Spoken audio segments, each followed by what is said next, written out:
kami dapatkan dari Kasus tewasnya seorang pelajar SMK di Semarang di tangan anggota Polrestabes Semarang, Aibda Robik, sempat simpang siur. Selain korban tewas, terdapat 2 rekan korban yang terluka akibat tembakan. Dalam rapat dengar pendapat di Komisi 3 DPR 3 Desember lalu, Kapolrestabes Kombes Irwan Anwar awalnya menyebut bahwa Aibda Robik berupaya membubarkan tawuran dan melepas tembakan karena terancam serangan balik senjata tajam. Irwan juga meminta maaf atas tindakan anggotanya dan siap bertanggung jawab. Di mana si pengejar ini membawa senjata tajam. Inilah kemudian yang disaksikan oleh anggota, kemudian berniat untuk mengejar. Namun kemudian yang dikejar itu masuk gang. Pada kesempatan ini memohon maaf yang sebesar-besarnya dan atas segala tindakan dari anggota saya, Brigadir R, yang telah mengabaikan prinsip-prinsip penggunaan kekuatan, abai dalam menilai situasi, teledor dalam menggunakan senjata api, dan telah melakukan tindakan excessive action, tindakan yang berlebihan, tindakan yang tidak perlu. Sepenuhnya saya siap bertanggung jawab, saya siap dievaluasi. Keterangan berbeda justru disampaikan Kabid Propam Polda Jawa Tengah Kombes Aris Supriyono. Aris bilang penembakan yang dilakukan Aibda Robik tidak terkait dengan peristiwa pembubaran tawuran. Penembakan yang dilakukan terduga pelanggar tidak terkait dengan pembubaran tawuran yang sebelumnya terjadi. Dan memang anggota ini memang benar-benar pulang dari kantor, kemudian bertemu dengan satu kendaraan yang dikejar oleh 3 kendaraan yang diterangkan oleh Bapak Kapolrestabes. Kemudian motif penembakan yang dilakukan oleh terduga pelanggar dikarenakan pada saat perjalanan pulang ini mendapati satu kendaraan yang dikejar, kemudian memakan jalannya terduga pelanggar, jadi kena pepet dan akhirnya hingga terduga pelanggar menunggu seperti yang dijelaskan Pak Kapolrestabes, menunggu 3 orang ini putar balik, kurang lebih seperti itu, sehingga terjadilah penembakan. Berdasarkan fakta yang didalami Propam Polri, Aibda Robik Zainuddin ditetapkan sebagai tersangka dan dipecat tidak dengan hormat oleh Majelis Hakim Komisi Kode Etik Profesi Polri. Tim Liputan, Kompas TV.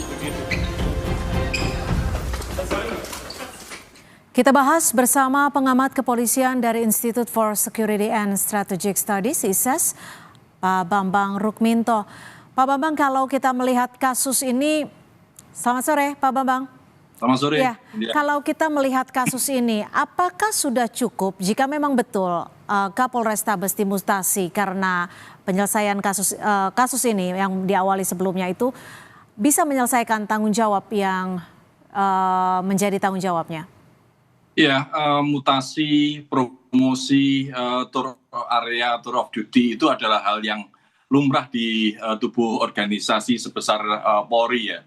Makanya terkait mutasi yang dilakukan pada Kapolrestabes Semarang yang beberapa waktu ini mendapatkan sorotan masyarakat karena pernyataannya yang dianggap keliru terkait penembakan adik Gama ini tentu saja tidak cukup dan ini tidak bisa menjadi bahan evaluasi atau memberikan dampak positif bagi organisasi Polri. Mutasi terkait personel yang melakukan pelanggaran itu harus disertai upaya memintai pertanggungjawaban. Seharusnya ada semacam sidang kode etik terkait pernyataan-pernyataan yang dilontarkan. Mutasi ini karena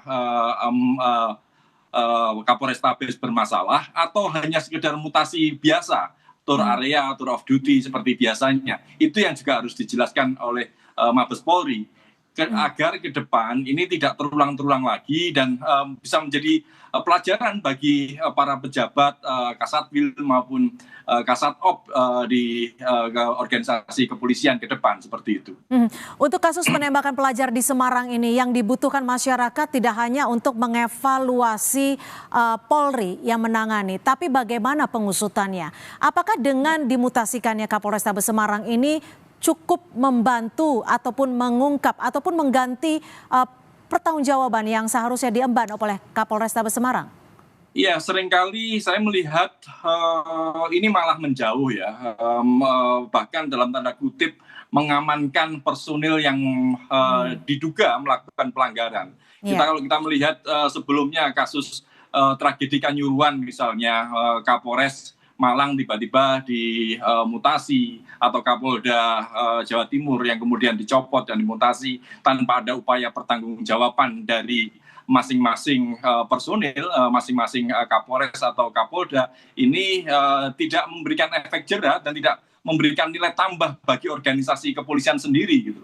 Karena bagaimanapun juga kebijakan yang diambil, pernyataan atau press release yang disampaikan ke masyarakat itu harus dipertanggungjawabkan sebagai personal sebuah institusi sebesar Polri. Tanpa ada pertanggungjawaban, ini hanya mengambang saja, dan kemudian ke depan ini tidak menjadi catatan dalam rapot kinerja mereka, karena bisa saja mutasi ini dilakukan hanya sekedar mutasi biasa, dan kemudian karena bukan bukan karena pelanggaran, dianggap bukan pelanggaran, dalam beberapa waktu kemudian dia dipromosikan seperti itu. Jadi tidak akan memberikan dampak apa-apa.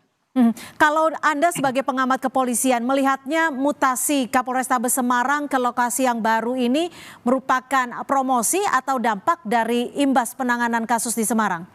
Ya, orang bisa melihat bahwa mutasi ini karena imbas kasus di Semarang. Tapi saya melihat bahwa ini tanpa ada pernyataan resmi bahwa ini terkait pelanggaran, ini adalah mutasi-mutasi biasa. Tour of area, tour of duty biasa yang dilakukan kepolisian untuk menyegarkan organisasinya.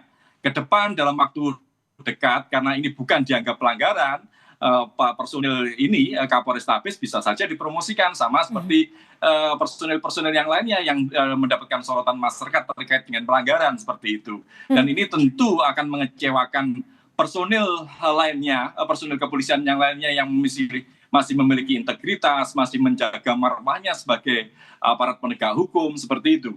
Makanya memang harus ada penjelasan yang lebih konkret dari Mabes Polri terkait mutasi ini karena apa? Apakah hanya karena tour of area biasa, mutasi penyegaran di tubuh Polri, atau karena pelanggaran atau sanksi yang diberikan kepada Kapolres? Bagi kita masyarakat memang ini seolah-olah dicopot dari tugas dari Kapolres, ini adalah demosi, tetapi bisa saja ini hanya sekedar mutasi biasa. Makanya Mabes Polri harus menjelaskan terkait dengan mutasi dari perwira tersebut. Nah, Pak Bambang, kalau tadi Anda sempat menyebut bahwa bisa saja ini untuk mengamankan Kapolrestabes Semarang sebelumnya. Apakah ini bisa terjadi di wilayah-wilayah lain? Karena kalau kita tahu Semarang termasuk bagian dari kota besar, dan bagaimana dengan wilayah-wilayah lainnya? Sangat mungkin terjadi. Hal seperti itu sudah seringkali dilakukan oleh Mabes Polri untuk mengamankan personilnya yang tanda kutip menjadi kelompok anak emas di tubuh Polri seperti itu. Makanya penjelasan itu penting. Dan itu sudah biasa dalam tanda tadi saya sampaikan, mengamankan ini tidak dengan memintai pertanggungjawaban yang clear, karena proses penyelidikan terkait kasus Adik Gama ini kan belum tuntas. Siapa yang harus bertanggung jawab, pelaku memang mungkin sudah ditemukan dan kemudian pelaku juga sudah diberikan sanksi berat PTDH. Tetapi kalau terkait dengan peraturan Kapolri tentang pengawasan melekat, pimpinan 2 tingkat ke atas ini juga harus dimintai pertanggungjawaban. Apalagi Kapolrestabes Semarang ini juga pernah menyatakan pernyataan yang ternyata keliru seperti itu. Makanya hal seperti inilah yang harus diungkapkan oleh Mabes Polri. Jangan sampai kekeliruan ini akan terulang lagi di ke depan. Bila Tapi gini, Pak Bambang, nilai tambah pada Polri. Pernyataan keliru yang sempat disampaikan oleh Kapolrestabes Semarang di forum yang bisa dikatakan formil, apakah ini bisa mengindikasikan bahwa penanganan untuk kasus-kasus tertentu tidak ditangani dengan baik sehingga laporan kepada DPR saja masih bisa salah? Bisa saja terjadi, sama seperti juga di kasus di Polres Jakarta Timur terkait kekerasan di tempat kerja di sebuah toko roti misalnya, yang Kapolres Jakarta Timur juga menyatakan hal-hal yang tidak logis di mata publik seperti itu. Dan ini seringkali terjadi, personil tersebut tiba-tiba dicopot tanpa ada upaya pertanggungjawaban, dan kemudian ke depan dalam waktu dekat tidak sampai setahun diberikan promosi lagi di jabatan yang lebih bagus seperti itu. Makanya kalau ini menjadi momentum melakukan evaluasi di tubuh Polri, semuanya harus transparan, pertanggungjawabannya pun juga harus jelas seperti itu. Tanpa ada upaya memintai pertanggungjawaban masing-masing personil, ini akan mengulang lagi dan hanya menyimpan borok-borok di organisasi, di tubuh organisasi kepolisian. Tentu masyarakat tidak mengharapkan seperti itu. Makanya kalau ini benar-benar Kapolri komitmen, Mabes Polri konsisten dengan peraturannya, bukan hanya sekedar memutasi, tapi juga memintai pertanggungjawaban mereka. Baik, terima kasih Pak Bambang Rukminto, pengamat kepolisian dari ISES, sudah memberikan perspektif di Kompas Petang sore hari ini. Terima kasih Pak Bambang.